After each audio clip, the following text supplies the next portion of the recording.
Crime de execução. Imagens mostram o momento em que um policial militar é assassinado em frente à padaria em Balneário Camboriú. Até agora ninguém foi preso. Risco na rede. Comprar pela internet é um hábito, mas é sempre bom ficar de olho para não ser vítima de fraudes. E depois de um agosto sem chuva, setembro deve ser de calor e tempo seco em Santa Catarina. A primeira quinzena do mês deve ter chuva abaixo da média. Esgoto e debate. Especialistas participam de Congresso Catarinense de Águas e Saneamento, uma área do qual nosso estado precisa avançar e rápido. Hoje é quinta-feira, 31 de agosto de 2017. Finalmente, agosto está terminando e o Banho de Cidade de hoje começa agora.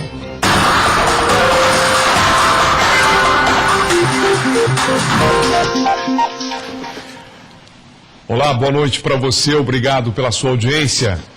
Imagens de câmera de segurança registraram o momento em que o policial militar aposentado Edson Abílio Alves, de 51 anos, foi morto a tiros na noite de ontem em Camboriú, no litoral norte de Santa Catarina, e não Balneário Camboriú, como eu disse na escalada. A PM informou que a vítima estava desarmada. O policial estava em frente a uma padaria quando um homem chegou caminhando, efetuou pelo menos 3 disparos contra a vítima e fugiu em seguida. O sargento Abílio serviu na ativa da Polícia Militar por mais de 30 anos. Após o crime, o comandante da Polícia Militar gravou um vídeo que foi postado nas redes sociais. A você, policial militar, peço que redobre todos os cuidados com sua segurança pessoal. Não recuaremos 1 centímetro sequer no enfrentamento ao crime. Nosso tributo à memória dos nossos irmãos de farda será, portanto, a necessária pronta resposta que o cenário exige. Todo mal que for feito a um policial será com legitimidade, técnica, legalidade, repelido com o mais absoluto rigor. O governador Raimundo Colombo também comentou sobre a morte do PM. É uma questão nacional que tem uma ação do crime organizado, nós estamos enfrentando com muito rigor. Essa noite foi uma noite pesada, de ações fortes da polícia, ela está toda concentrada, né? E nós vamos reagir à altura para que toda a população tenha absoluta segurança. A polícia está trabalhando com a sua força máxima, com todas as informações, para enfrentar essa situação que nos desafia nesse momento. Na segunda-feira, o cabo Joacir Roberto Vieira, de 43 anos, também foi morto a tiros em Joinville, no norte do estado. Ele estava de folga dentro de uma loja quando 2 homens atiraram contra ele, segundo a Polícia Civil. Pois é, um homem foi preso ontem suspeito de ter matado o cabo Joacir Roberto Vieira, de 43 anos, em Joinville. Segundo a Delegacia de Homicídios da cidade, ele confessou ter executado o policial a mando de uma organização criminosa. O outro suspeito continua foragido. 2 presos foram encontrados mortos entre a noite de ontem e a manhã desta quinta-feira no Complexo Penitenciário do Estado em São Pedro de Alcântara, na Grande Florianópolis. Alcir Ribeiro Pontes, de 37 anos, foi achado morto por volta das 11h30 de ontem. Conforme a Polícia Militar, o detento de 32 anos, que dividia a cela com Alcir, assumiu a autoria do crime. E na manhã de hoje, o corpo de Daniel dos Santos, de 38 anos, que cumpria a pena por roubo, foi encontrado com sinais de enforcamento. Secretaria de Estado da Justiça e Cidadania informou que as medidas legais cabíveis foram tomadas e as motivações e circunstâncias dos crimes serão investigadas pela Polícia Civil. Foram presos 2 homens suspeitos de praticar vários crimes no oeste do estado, inclusive assalto a um ônibus argentino nesta semana. 2 homens de 19 e 24 anos foram presos após assaltar um homem que descansava enquanto estava aguardando um familiar internado no Hospital Santa Luzia, em Ponte Serrada. De acordo com a polícia, a dupla faz parte de uma onda de crimes que está acontecendo na região, inclusive o assalto ao coletivo de argentinos, que aconteceu nesta semana, onde um ônibus foi atingido por vários disparos de arma de fogo e os passageiros foram violentados e tiveram dinheiro e celulares roubados. Agora a Polícia Civil deverá chamar algumas vítimas para fazer o reconhecimento dos assaltantes e também das roupas. Os 2 homens presos foram encaminhados para o presídio regional. Elisandra Vissotto, de Chapecó. 6 pessoas foram presas em flagrante por tráfico de drogas em uma operação policial em Campos Novos, no meio oeste catarinense. De acordo com a Polícia Civil, elas são suspeitas de integrar um grupo criminoso. Segundo as investigações, esse grupo pretendia expandir os negócios ilegais em Palhoça, na Grande Florianópolis, e também em Campos Novos. Com eles foram apreendidos dinheiro em espécie, drogas e armas. Os envolvidos foram presos em flagrante por tráfico de drogas, posse ilegal de arma de fogo e participação em organização criminosa.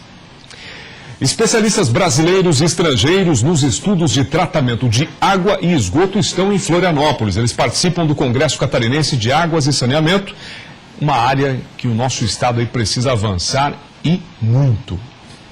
No país, 20% da população ainda não tem acesso à água tratada. Em Santa Catarina, o saneamento, o esgotamento sanitário e a balneabilidade ainda são desafios. Na capital, em alguns locais, os problemas são antigos. Já vamos virar o ano, até dezembro deste ano, vamos ser o 13º colocado, ou seja, já ultrapassamos 11 estados. E até o final do ano que vem, graças a esses recursos, vamos ser o 4º ou o 5º colocado no Brasil em saneamento básico. Questões que estão diretamente ligadas à qualidade de vida das pessoas e que têm avançado no estado. No início do ano de 2019, nós vamos definitivamente começar a despoluir o rio Papaquara, porque nós vamos colocar e vamos fazer com que as ligações clandestinas dos moradores que jogam detritos e in natura, não vai ter mais esse grave problema ali na região dos Ingleses e Santinho. A complexidade do tema trouxe especialistas brasileiros e estrangeiros para debater e apontar soluções possíveis para Santa Catarina no tratamento de água e esgoto. Um projeto para a instalação de emissários submarinos, junto com o tratamento. Inclusive, eu participei um pouco no processo do dimensionamento das análises dos impactos ambientais para garantir que o projeto sai no nível alto internacional, seguindo as normas. O tema promete um debate acalorado durante o Congresso. Além da reflexão a respeito dos desafios que o Estado enfrenta, o investimento de R$1,6 bilhão em 30 obras, sendo 9 em Florianópolis, foi divulgado. Saneamento é saúde, né? Qualidade de vida. Um estado turístico como o nosso precisa de investimentos desse porte, né? E nós estamos conseguindo reverter uma situação desfavorável de Santa Catarina para um quadro de bastante equilíbrio. Os investimentos que estão em curso são os maiores da história. E eu não tenho dúvida que o ganho será imediato na saúde e na qualidade de vida de todos os catarinenses. O encontro acontece até amanhã no Centro de Eventos Luiz Henrique da Silveira, em Canasvieiras, na capital. Você vai ver a seguir. Agosto chega ao fim e setembro deve ser de calor e tempo seco em Santa Catarina. Os detalhes já depois do intervalo. Agora são 6h58.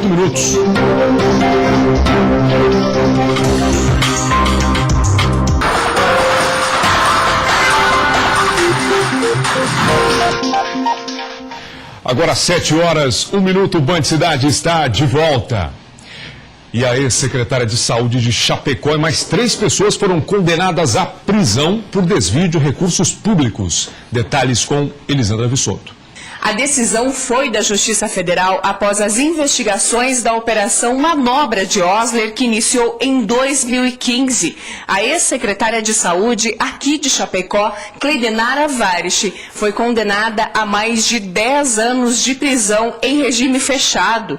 Cleidenara também terá que devolver aos cofres públicos mais de R$2 milhões.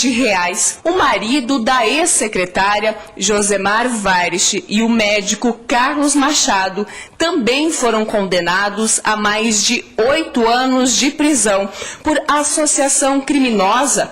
Outras 3 pessoas citadas no processo foram absolvidas. De acordo com as informações da Polícia Federal, enquanto era secretária, os tratamentos na clínica de um imóvel de propriedade do esposo de Cleidenara passaram de 30 para 200 sessões.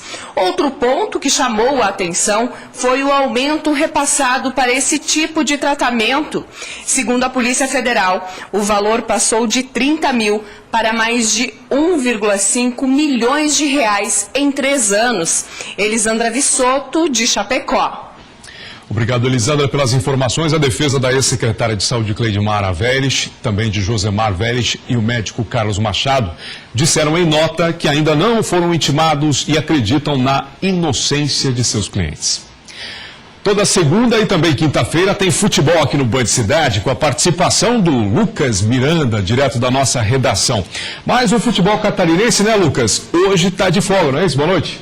Olá, boa noite, Moacir, boa noite a todos ligados do Band Cidade. Exatamente, essa pausa no Campeonato Brasileiro justamente pelas eliminatórias sul-americanas da Copa do Mundo. O Brasil joga hoje à noite contra o Equador, lá na Arena Grêmio, às 9h45 da noite, e posteriormente, na terça-feira, vai enfrentar a Colômbia. Por isso, essa parada e essa folga aí para os jogadores de todo o Brasil, do catarinense também, né?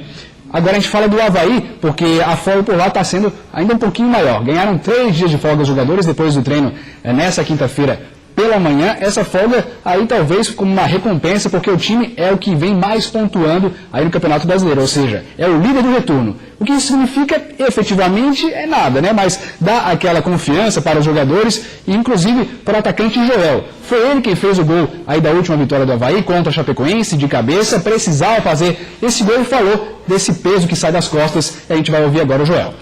Se fizer uma jogada que sai o gol, quem ganha é o grupo. Então, independente de quem faz o gol, é óbvio que atacar sobre o vídeo de gol e passar um longo período sem fazer gol, né, ninguém fica satisfeito. Mas eu fico feliz, né, primeiramente pelo desempenho da equipe, né, pela cabeça boa que nós tivemos, né, nesse retorno, que nós estipulamos umas metas a cumprir e eu acho que estamos no caminho certo. Pois é, e aí segunda-feira retoma aí as atividades do Avaí para a preparação contra o Sport, que é só no domingo que vem, lá na Ilha do Retiro, é o próximo jogo do Leão. A gente passa agora a falar de Chapecoense, que também está na Série A e também está na zona de rebaixamento, é o 17º colocado, e a Chape que entrou nessa zona de rebaixamento, como a gente já falou, na segunda-feira, depois de quase 2 anos. Só que o executivo de futebol do time disse que bota as 2 mãos no fogo que a Chapecoense fica na Série A. Deu essa garantia ao torcedor, vamos ver se isso vai se confirmar e vamos torcer para isso. Mas, por outro lado, a Chapecoense também está num momento bom ainda, fazendo viagens e tal, e agora foi para a Itália. Lá, a delegação da Chapecoense se encontrou com o Papa Francisco, que deu aí as bênçãos, você está vendo, para o Jackson Foreman e também para o Alan Ruschel. O Neto não pôde ir para a viagem de última hora por motivos pessoais, mas está aí transmitindo as bênçãos o Papa Francisco, deu uma atenção especial à delegação da Chapecoense, que agora só volta a jogar efetivamente o Campeonato Brasileiro no próximo domingo que vem, né, no dia 10 de setembro, contra o Cruzeiro. O jogo é dentro de casa, na Arena Condá. Só que lá em Roma, a Chape ainda faz um amistoso, vai jogar contra o Roma na sexta-feira. E agora a gente vai começar a falar de Série B. O Criciúma apresentou um novo reforço. Você vê agora aí na tela, é Jefferson Negueba, o nome dele, tem 23 anos, chegou já chamando a atenção, é um meia que vem emprestado do Grêmio, é um meia atacante, gosta de chegar muito na área, gosta de fazer gols e disse que a estrutura do clube é muito boa e que tem o plano de subir com o Criciúma. O Criciúma, que é o 10º colocado, enfrenta agora o Luverdense aí na próxima rodada, que acontece só no dia 9 de setembro, num sábado. E aí o Criciúma, vamos ver se consegue ainda chegar às primeiras posições e sonhar com a Série A em 2018. Falando agora de Figueirense, o Figueirense que também sonha, mas sonha primeiro em sair da zona de rebaixamento, né? Hoje é o 17º colocado, vai enfrentar o Boa Esporte, também só no dia 8 de setembro, na sexta-feira que vem. E aí, quem falou aí hoje pela manhã foi o Alex Bourgeois, o CEO do Figueirense, né, o executivo de futebol do Figueirense, que está muito confiante e disse que o clima melhorou muito depois da última vitória do Alvinegro contra o Guarani. Vamos ver o que tem a dizer o Alex Bourgeois. A gente vem percebendo um ambiente, desde o jogo do Goiás, que foi o primeiro que a gente participou, o ambiente mudou muito, muito. Você vê os atletas hoje muito mais felizes, alegres, estão mais enturmados, estão brincando, tem um monte de coisa, está mais leve, né? Então acho que tudo isso é coisa boa e positiva para o jogo contra o Boa. O Figueirense que ainda continua tentando chamar o torcedor e nesse sábado faz um treino aberto aí, nesse apoio para tentar nessa reta final da Série B conseguir se safar da zona de rebaixamento. E para fechar a gente fala do Joinville, que está lá na Série C ainda brigando para tentar chegar ali no G4 e se classificar para a próxima fase da competição e, quem sabe, mais uma vez voltar à Série B. A gente tem a imagem do Tinga, que está muito confiante. Ele disse que é possível, sim, vencer os 2 últimos jogos e conseguir chegar à próxima fase, que é a do mata-mata aí na Série C. O Joinville que enfrenta o Bragantino no dia 3 de setembro, domingo, às 3 horas da tarde. Viu, Moacir? Muito bem, Lucas. E hoje está otimista com a seleção, Lucas? Com certeza, né? Acho que a seleção está bem montada, o Tite está passando confiança a todo mundo e a gente espera que mais uma vitória venha aí para garantir nossa vaga na Copa do Mundo. Valeu, Lucas. Um abraço. Até segunda, hein? Um abraço, até segunda. Muito bem, e olha só, a rede de segurança escolar que já existe em escolas estaduais de Santa Catarina, agora também está na cidade de Videira. A ideia é desenvolver ações entre a polícia e a comunidade. Em Videira, são 12 escolas atendidas pela rede de segurança escolar. Com a presença de policiais nas escolas, o objetivo é tornar o ambiente escolar ainda mais seguro para os alunos e professores. O programa desenvolve ações envolvendo os policiais militares e a comunidade escolar prestando serviço de apoio. A rede de segurança escolar foi implementada então há um mês aqui em Videira. A região inteira também já está recebendo a rede de segurança escolar. O objetivo é dar segurança não só aos professores, aos diretores, mas principalmente aos alunos, preservando a qualidade do ensino. A gente dá dicas de segurança, tanto para os diretores, professores, alunos, segurança das instalações, implementação de sistema de alarme, de vídeo monitoramento. A patrulha escolar é formada por policiais militares que serão conselheiros de segurança junto com os demais membros do colégio. Unidos, eles formarão um grupo no WhatsApp para trocar ideias e fortalecer os vínculos e principalmente tomar ações emergenciais. O programa será dividido em 2 etapas. A primeira é criar e fortalecer vínculos com os alunos e a comunidade, e a segunda, prestar consultoria com base nas estratégias de prevenção. Desde o final do ano passado foi criado então a rede de segurança escolar, e agora a Videira e a região está abrangendo a rede de segurança escolar como uma forma então de aumentar a prevenção e no futuro termos principalmente adultos mais saudáveis e responsáveis. E olha só, setembro, que começa amanhã, deve ser de calor e tempo seco em Santa Catarina. A primeira quinzena do mês deve ter chuva abaixo da média.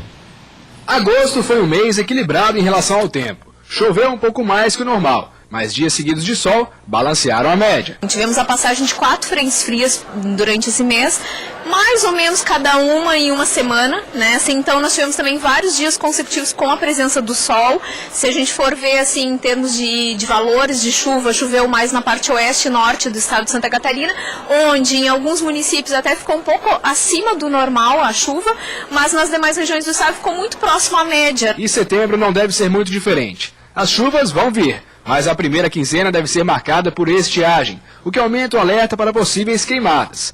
A chuva só deve aparecer com força a partir do início da primavera, no dia 22 de setembro. A primavera é uma estação que a gente tem um aumento do volume de chuva, aumento do risco dos temporais, que muitas vezes vêm acompanhados de granizo, com ventania, né? Então, a primavera é uma das estações mais difíceis de fazer previsão do tempo e é que tem, às vezes, eventos extremos mais rigorosos. Então, tem uma atenção especial do pessoal ficar ligado na previsão diária do tempo. Quanto às temperaturas, todo mundo pode ir guardando os casacos e cachecóis. A primavera deve ser mais quente do que normal. E a previsão é de que da segunda quinzena em diante, outubro, aí a gente já tenha uma elevação significativa da temperatura, fechando o trimestre, setembro, outubro, novembro, com temperatura acima da média. Então, a previsão, né, de uma primavera mais quente do que o normal em Santa Catarina. É porque agosto foi um mês bipolar, tripolar, né? Chuva, frio, sol, vento, é uma loucura só, né? A seguir, comprar pela internet é bom, mas é preciso ficar sempre de olho para não ser vítima de fraudes. A gente destaca daqui a pouquinho depois do intervalo, agora às 7h11.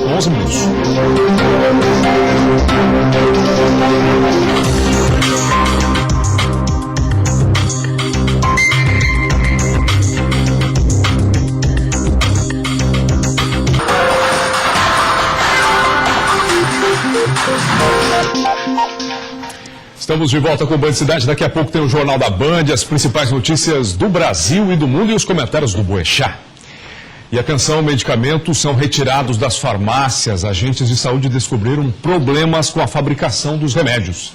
A Agência Nacional de Vigilância Sanitária e Fabricação de Medicamentos, como o paracetamol, solução oral 200 miligramas, lote 0130 de 2016, com validade para março de 2018, também foi suspensa a venda da amoxicilina 200 e 400 miligramas do laboratório Brain Pharma e o sulfametoxazol, além do trimetoprima 800 e 600 miligramas. Se o paciente tiver um desses medicamentos em casa, deverá suspender imediatamente o uso e entrar em contato com o Serviço de Atendimento ao Consumidor, ou o PROCON.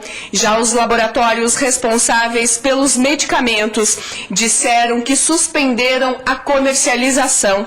Elisandra Vissotto, de Chapecó. Obrigado, Elisandra, pelas informações. E comprar pela internet é um hábito já frequente para milhares de pessoas no Brasil todo. Mas é preciso ficar sempre de olho para não ser vítima de fraudes.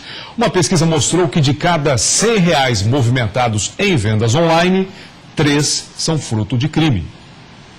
Sim, estamos comprando bem mais pela internet. E comprando de tudo. Foram quase 47 bilhões de reais no ano passado. Fonte de notebook, carregador de celular, material escolar, sapatos. O volume de vendas no comércio virtual aumentou 11,5% no Brasil em relação a 2015. Significa muito. É um crescimento descolado da economia que anda engatinhando. Mas tem um detalhe, de cada R$100 gastos online, R$3 foram tentativas ou foram fraudes de fato. São duas as modalidades preferidas dos criminosos: sites falsos e principalmente roubo de dados. A Amanda já foi vítima 3 vezes. Na última, usaram dados do cartão de crédito dela no site de uma loja de eletrodomésticos.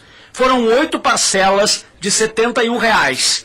Amanda precisou ir ao PROCON para provar que não fez a compra e desistiu de usar o cartão. O fato deles terem alegado que a compra era minha e lançado novamente na fatura, me deixar todo esse transtorno, me fez perder a vontade de utilizar.